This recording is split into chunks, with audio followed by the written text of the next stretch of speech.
네, 첫 번째 작전명입니다. 바로 천천히 확실히 돌아오는 무역 수지인데요. 새해 수출이 11.2% 증가했다고 합니다. 플러스 출발 굉장히 좋습니다. 한교수 매니저님, 지금 내수 경제는 상당히 좀 안 좋은 걸로 그쵸. 알고 있는데 수출 쪽으로는 좀 웃음꽃이 피어나고 있나 봐요. 수출이 이 정도로 늘어나면 뭔가 우리가 이제 기대할 수 있는 언덕이 좀 있는 게 아닌가라는 그런 기대감을 가져볼 수가 있겠고요. 지난해 말부터 우리나라가 이제 수출이 계속해서 증가세를 기록을 했고 그 수출 증가세가 계속해서 이어질 것인가라는 것에 대한 어떤 퀘스천 마크가 붙어 있습니다만 일단 올해 출발은 좋습니다. 일단 반도체를 중심으로 해서 이제 1일에서 10일까지 수출액이 지난해 같은 기간보다 약 10% 정도 넘게 늘어나고 있기 때문에 그 증가하는 속도라든가 폭 자체가 상당히 강하다, 괜찮다라고 일단 보셔도 될 것 같고요. 가장 중요한 부분이 이제 중국에 대한 수출도 약 20개월 만에 반등세를 보이고 있다는 것도 긍정적인 신호로 보시면 될 것 같습니다.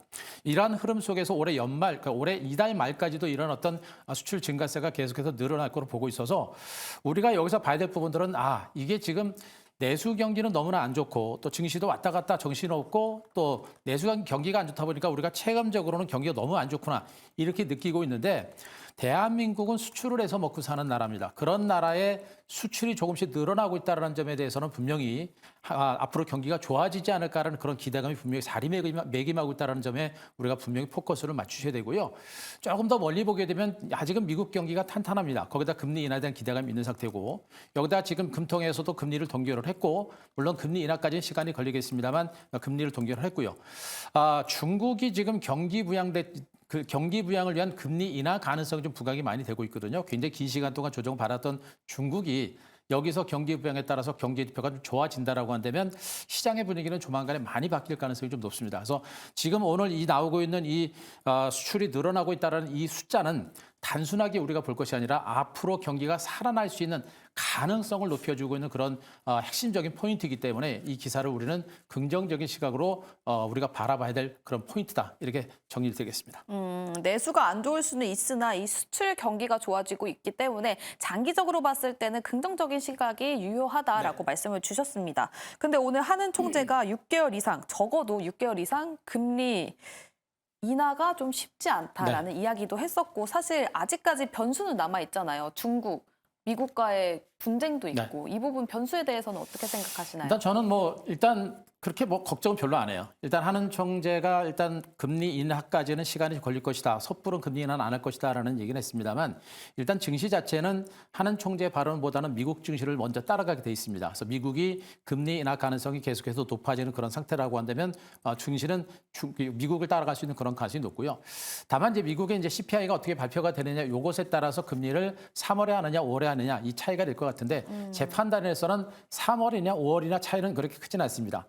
금리를 인상하지는 못한다라는 게 중요한 것이고 길게 볼 때는 금리를 인하한다. 그렇게 되게 되면 미국의 금리 인하 가능성이 높아지고 그러면 한국 증시는 국내 증시의 정책, 금융 정책과 무관하게 최소한 우리나라도 금리를 인상할 수 있는 그런 단계는 아니기 때문에 미국이 금리를 인하게 되면 우리도 금리 인하할 수 있는 여건이 만들어지기 때문에 미국 증시를 따라가는 그런 형태로 시장을 보시는 게 맞을 것 같습니다. 알겠습니다. 우리 시장 굉장히 바쁩니다. 미국도 봐야 되고 중국도 봐야 되는데요. 일단은 우리 수출 상승 흐름이 지속될 것이다라는 전망이 이어지고 있습니다. 그 중심에는 반도체 그리고 자동차, 조선까지 있습니다. 백인영 매니저님. 네. 이 중에서 제일 유망하게 보시는 섹터가 있으신지. 일단 오늘 이번에 이제 수출 지표가 잘 나온 걸 보면은 반도체, 석유화학이라든지 자동차라든지 그리고 조선까지 굉장히 잘 나왔는데 일단 사실 그 중에서 저는 반도체를 여전히 좋게 보고 있습니다. 왜냐하면 석유화학 같은 경우에는 여러분들도 잘 아시겠지만 우리나라 최대 수출국이 중국입니다. 하지만 최근에는 중국이 석유화학 제품을 내재화하려는 움직임을 보이고 있기 때문에 우리나라가 과거처럼 경기가 회복한다라고 해가지고 중국 쪽으로 수출하는 비중이 지금보다는 늘어나긴 하겠지만 과거처럼 드라마틱하게 늘어나기는 조금은 힘들지 않을까라는 생각을 가지고 있기 때문에 석유화학은 조금 그렇고요. 그리고 조선주 같은 경우에도 이번에 카타르발 2차 프로젝트 이후에 추가적으로 수주가 나올 게 아직까지는 뚜렷하게 없습니다. 그래서 지금 조선주 같은 경우에는 올해도 실적이 좋을 거고 내년에도 실적은 좋을 겁니다. 하지만 수주에 대해 수주 부분에 있어서는 피크아웃 우려감이 조금 부각되지 않을까라는 생각도 가지고 있습니다. 그래서 조선주보다는 앞으로 실적이 본격적으로 좋아질 반도체가 좀 더 저는 좋게 보고 있고요. 항상 말씀드리지만 기존에 많이 올랐던 종목들보다는 전공정 소재 관련 종목들 위주로 여러분들이 저점에서 매수를 하신다면 저는 반도체 쪽에서는 충분히 여러분들에게 기회가 있다라고 보고 있습니다. 반도체가 가장 기회가 열려 있다라고 말씀을 주셨습니다. 그중에서도 전공정 소재 말씀을 해주셨는데 백인현 매니저님 이거 관련해서 좀 자랑할 게 있으시다고 회의 때 네. 말씀을 하셨죠? 네, 오늘 동진세미킴이 한 6%대 강세를 보였었는데요. 제가 동진세미킴 같은 경우에는 방송에서 가장 많이 언급드린 반도체 소재 종목이 아닐까라고 생각을 합니다. 일단 동진세미킴은 반도체 전공정 소재 쪽에서 포토레지스트를 생산하고 있고요.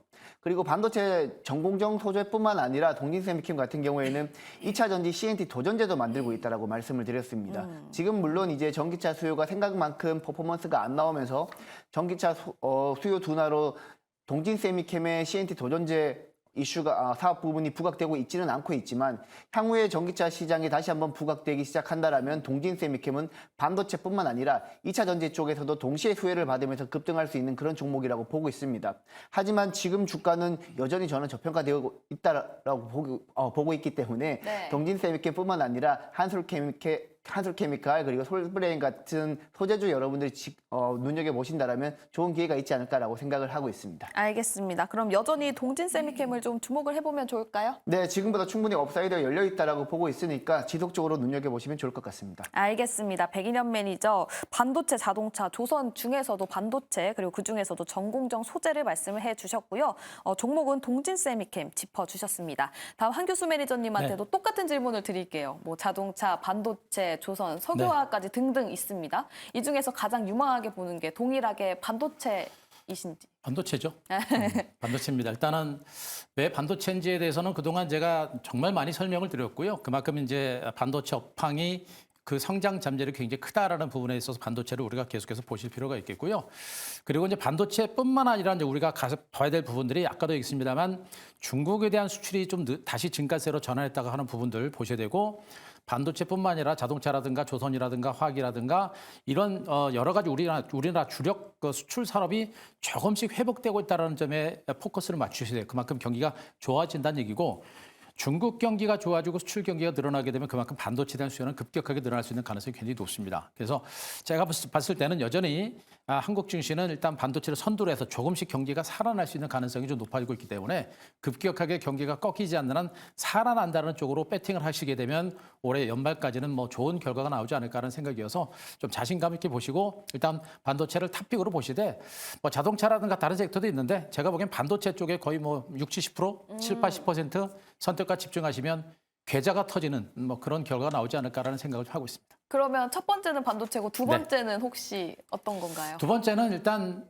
저는 뭐 섹터는 뭐 자동차하고 조선도 좋긴 한데요. 저는 이제 종목별로, 종목별로? 개별적으로 좀 가시는 게 좋을 것 같아요. 알겠습니다. 그 자동차는 말씀드렸듯이 이제 자동차 같은 경우는 실적에 대한 기대치는 있는데 피크아웃에 대한 우려감도 좀 있거든요. 그쵸. 그런 부분도 있고 조선 쪽도 피크아웃에 대한 우려감이 있는데 그래도 실적 증가세가 상대적으로 클 겁니다. 그래서 저는 올해는 자동차보다는 그래도 조선 쪽이 낫지 않을까 이런 기대감을 좀 가지고 있습니다. 알겠습니다. 이렇게 답변까지 해주시고 너무 감사합니다. 그러면 1번 이슈 관련해서 보시는 종목 따로 있으신지 혹시 반도체 종목인가요? 아닙니다. 아니에요? 아닙니다. 반도체를 이렇게 말씀을 해주셨는데. 그쵸. 반도체는 이제 기본으로 가야 되고요. 일단 반도체를 워낙에 제가 많이 말씀드려서 네. 반도체보다 오늘 제가 카카오를 좀 가져왔는데 네. 지금 이제 카카오를 가져왔던 이유는 뭐냐면 아까도 말씀드렸듯이 경기가 살아나는구나라는 기대감이 있다라는 거 그리고 이제 금리 인하에 대한 기대감이 부각이 되고 있다는 거. 그렇게 되면 성장주가 시장을 이끌어갈 수 있는 가능성이 매우 높겠죠. 그래서 지금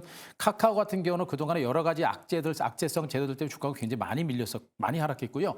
그 악재들이 해소가 되면서 이제 본격적인 턴어라운드에 대한 기대감이 이제 커질 수 있는 그런 가능성이 높고 거기다 최근에 이제 인공지능 시장에 새롭게 이제 뛰어들면서 새로운 인공지능 모델을 개발하고 있기 때문에 그와 같은 성장 가치가 이제 부각이 되고 있기 때문에 일단 이 종목도 인공지능과 관련된 종목으로도 같이 한번 보셔도 될 것 같습니다. 알겠습니다. 경제가 계속해서 좋아진다면 성장주 그중에서도 카카오를 이야기해 주셨습니다. 그럼 다음 두 번째 작전으로 넘어가 보도록 할게요.